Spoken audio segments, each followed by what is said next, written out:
បាក់ខ្ញុំបានមានស្មានរាសូមជម្រាបសួរបងប្អូននៅក្នុងនិងក្រៅប្រទេសថ្ងៃនេះបន្ទាប់ពីចប់ពិធីសំណេះសំណាលនៅទីក្រុងសុកតុននិងម៉ូដេស្តូ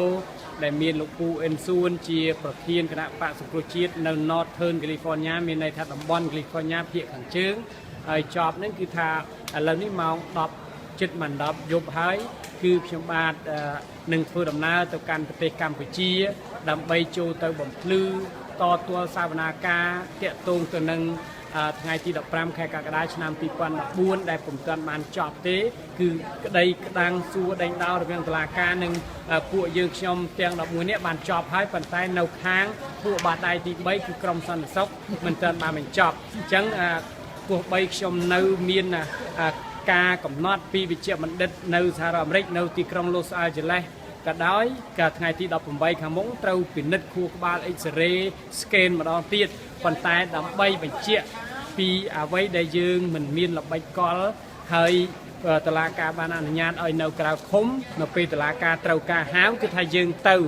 គោរពនៅឆន្ទានុសិទ្ធិរបស់តុលាការហើយក៏សូមអរគុណតុលាការផងដែរនៅពេលដែលខ្ញុំគ្រោះថ្នាក់ចរាចរណ៍តុលាការក៏ដូចជាអ្នកមានអំណាចនៅក្នុងក្រសួងយុទ្ធភ័ពនឹងបានឲ្យ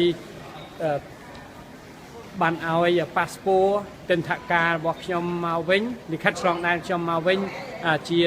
ជនជាតិអាមេរិកនឹងមកព្យាបាលនៅក្រៅប្រទេសចឹងហើយទោះបីជានៅឈឺទោះបីឃើញរូបខាងក្រៅខ្ញុំឃើញការនិយាយរបស់ខ្ញុំយ៉ាងណាក៏ដោយប៉ុន្តែនៅខាងក្នុងនៅក្រំនៅឡើយហើយនៅឈឺមុខរបួសអញ្ចឹងហើយបានថាទោះបីឈឺក៏ខ្ញុំត្រូវទៅដើម្បីគោរពនៅ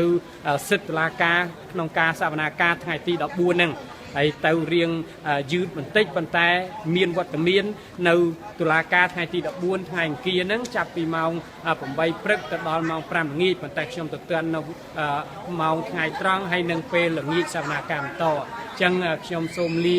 បងប្អូននៅក្រៅប្រទេសជាពិសេសនៅសហរដ្ឋអាមេរិកមួយរយៈសិនដើម្បីទៅមានន័យថាយើងគោរពច្បាប់ទោះបីជាយើងមិនខុសគេចាប់ដាក់គុក 5 ខែ 2 ថ្ងៃគឺថាត្រូវទៅគោរពច្បាប់ព្រោះគេឲ្យយើងនៅក្រៅឃុំយើងត្រូវគោរពសិទ្ធិតុលាការអញ្ចឹងគឺថាខ្ញុំអត់មានចេតនាណាដើម្បីគេចវេះទេគឺទោះរវល់យ៉ាងណានៅឈឺនៅអីគឺថាត្រូវទៅបំពេញភារកិច្ចជាជនជាប់ចោតត្រូវបានគេចោទដែលយើងគ្មានកំហុសអញ្ចឹងហើយសង្ឃឹមថាយុទ្ធធរនឹងកើតមានវប្បធម៌សន្តិនិរវាងលោកសំរងស៊ីលោកហ៊ុនសែនហើយដូចជាបាយទឹកជាមួយគ្នាកាលពីរាត្រីថ្ងៃសៅរ៍នៅកម្ពុជានៅប្រទេសកម្ពុជាឃើញថាអ្នកនយោបាយនឹងមានរបបនយោបាយបញ្ចប់នីតិរដ្ឋភាពអំពើហិង្សាចាប់មនុស្សដាក់គុកអ្នកនយោបាយធ្វើនយោបាយបញ្ចេញ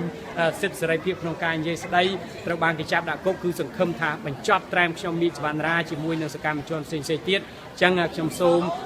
លាបងប្អូនមួយរយៈពេលនៅក្រៅប្រទេសហើយសូមផ្ដាំផ្ញើដល់យុវជននៅប្រទេសកម្ពុជាសូមខំប្រឹងដើម្បីជាតិយើងធ្វើនយោបាយស្រឡាញ់គណៈបកណាស្រឡាញ់ទៅប៉ុន្តែធ្វើដោយបញ្ញា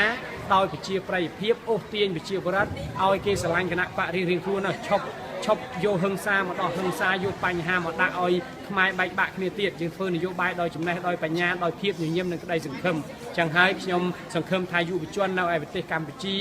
នឹងយល់អំពីស្ថានភាពនយោបាយអតីតកាលប្រវត្តិសាស្ត្រហើយធ្វើនយោបាយឬក៏តាមដាននយោបាយឬក៏បង្ហាញចំណេះអីគឺយើងធ្វើតាមបែបអហិង្សាដោយសន្តិវិធីកុំយកហិង្សាដោះហិង្សានាំឲ្យមានចំនួនបែកបាក់គ្នាកុំយកខ្មែរណាជាសត្រូវយើងគឺសត្រូវឈ្លានពានបូរណភាពអធិបតេយ្យភាពឯករាជ្យភាពជាតិយើងជន់អន្តោប្រវេសន៍បញ្ហាវិបត្តិនយោបាយសង្គមដូចជា